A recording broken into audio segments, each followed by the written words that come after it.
السلام علیکم دوستوں۔ ربیع الاول کا مبارک مہینہ آہستہ آہستہ گزرنے کو ہے۔ ربیع الاول اسلامی سال کا تیسرا مہینہ ہے۔ یہ وہ مبارک اور فضیلت والا مہینہ ہے جس میں ہمارے بہت ہی پیارے نبی اور اللہ کے حبیب حضرت محمد مصطفیٰ صلی اللہ علیہ وسلم کی ولادت مبارک ہوئی۔ اسی مہینے میں آپ کا وصال بھی ہوا تھا۔ حضور صلی اللہ علیہ وسلم کی زوجہ مطہرہ حضرت زینب بنت خزیمہ رضی اللہ تعالیٰ عنہ کا وصال بھی اسی مہینے میں ہوا تھا۔ آپ کی زوجہ مطہرہ حضرت جویریہ بنت حارث رضی اللہ تعالیٰ عنہ نے بھی اسی مہینے میں وصال فرمایا۔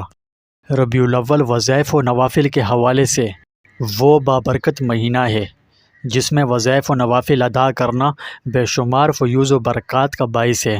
اسی سلسلے میں آج ایک ایسا وظیفہ لے کر آپ بھائیوں بہنوں کی خدمت میں حاضر ہوا ہوں جو پریشان ہیں، چاہے مالی حالات کی وجہ سے ہوں، چاہے گھریلو حالات کی وجہ سے ہوں، چاہے معاشرتی حالات کی سختیوں کی وجہ سے ہوں، یا کسی بھی سلسلے میں انہیں کوئی بھی پریشانی ہو، غم میں مبتلا ہو یا کوئی اور مسئلے مسائل ہوں۔ آج ان کے لیے ایک ایسا وظیفہ بتایا جائے گا جو ان کو پریشانیوں سے نکال کر امن و امان اور سکون والی زندگی کی طرف موڑ دے گا۔ بے شک اللہ سب کے حالوں کو خوب جانے والا ہے۔ اللہ وہ مہربان اللہ ہے کہ جب بندہ اس کی طرف ایک بالش بڑھتا ہے تو اللہ اس کی طرف ایک ہاتھ بڑھتا ہے۔ جب بندہ ایک ہاتھ بڑھتا ہے تو میرا اللہ اس کی طرف دو ہاتھ آگے بڑھتا ہے۔ جب بندہ چل کر جاتا ہے تو میرا کریم و سخی اللہ اس کی طرف دوڑ کر آتا ہے۔ اللہ ہاتھ پاؤں سے چلنے پھرنے سے پاک ہے۔ یہ بات صرف سمجھانے کے لیے بتائی گئی ہے۔ اللہ جب کسی کام کے کرنے کا ارادہ فرماتے ہیں تو وہ ایک سیکنڈ کے ہزارویں حصے سے بھی پہلے ہو جاتا ہے۔ اللہ کن کہتے ہیں تو کام فیکن ہو جاتے ہیں۔ میرا اللہ ایسا ہے کہ وہ رات کو دن، دن کو رات، رات کو صبح میں بدل سکتا ہے۔ میرا ایمان ہے کہ جو یہ سب کر سکتا ہے تو وہ کسی کے حالات کو بھی، چاہے کوئی کتنا ہی بے حال ہو، کتنا ہی پریشان ہو، سب کے حالات کو اپنی قدرت کاملہ سے اچھا کر سکتا ہے۔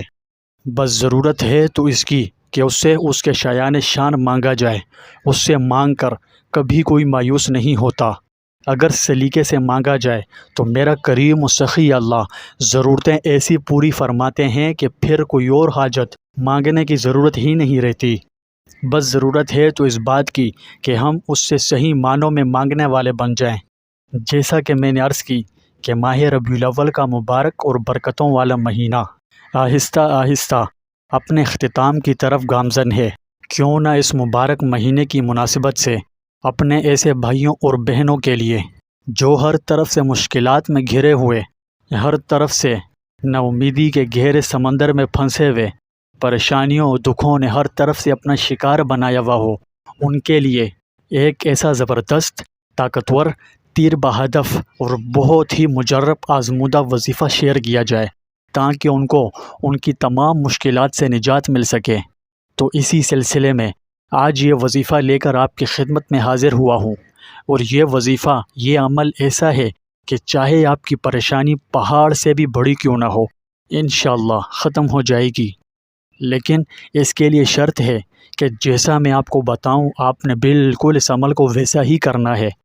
یہ وظیفہ آپ ماہ ربیع الاول کے مہینے کے علاوہ بھی کر سکتے ہیں، مگر ربیع الاول میں اس کا اثر زیادہ ہے۔ دوسرے عام دنوں میں بھی اس کا اثر ایسا ہی ہوگا۔ آپ جس وقت بھی یہ ویڈیو دیکھ رہے ہوں، چاہے ربیع الاول ہو یا کوئی بھی اور مہینہ ہو، آپ اس عمل کو ضرور کیجیے گا۔ یہ وظیفہ اللہ کے خلیل حضرت ابراہیم علیہ السلام نے بھی پڑھا تھا جب ان کو آگ میں پھینکا جا رہا تھا، تو اس وقت آپ علیہ السلام نے اپنی زبان مبارک سے یہ کلمات ادا کیے تھے، جس کے نتیجے میں آگ نے آپ علیہ السلام پر کوئی اثر نہ کیا اور آپ علیہ السلام بخیر و عافیت اس آگ کے اندر رہے۔ وہ مبارک کلمات یہ ہیں: حسبنا اللہ و نعم الوکیل۔ جی ہاں دوستوں، میرے بھائیوں اور میری بہنوں، یہ ایک ایسا عمل ہے کہ جس کے ذریعے حضرت ابراہیم علیہ السلام نے اللہ تبارک و تعالیٰ سے مدد مانگی تھی، تو اللہ رب العزت نے آپ کے لیے آگ کو گل و گلزار بنا دیا تھا۔ جب حضرت ابراہیم علیہ السلام سے پوچھا گیا کہ آپ کی زندگی کے سب سے حسین دن کون سے تھے؟ جو آپ نے فرمایا تھا جب مجھے آگ میں ڈالا گیا تھا اور آگ کو اللہ پاک نے میرے لیے سلامتی والی آگ بنا دی۔ سبحان اللہ، کیا کہنے۔ میرے بھائیوں اور میری بہنوں، یہ کلمات بہت ہی عظیم ہیں، بہت ہی بابرکت، بہت ہی مبارک ہیں۔ آپ نے اپنی پریشانیوں کا تصور کرتے ہوئے ان کلمات کی ایک تسبیح یعنی 100 مرتبہ پڑھنے ہیں، اور اول و آخر درود شریف بھی لازمی پڑھنا ہے۔ آپ یقین مانیے یہ وظیفہ اتنا طاقتور ہے کہ آپ کی پہاڑ سے بھی بڑی پریشانی کیوں نہ ہو، انشاءاللہ فوراً ختم ہو جائے گی۔ اس مبارک عمل کو آپ خود بھی کریں اور دوسروں کے ساتھ بھی لازمی شیئر کریں۔ اللہ پاک سے دعا ہے کہ اللہ پاک آپ کی تمام پریشانیوں کو ختم فرمائے، آمین۔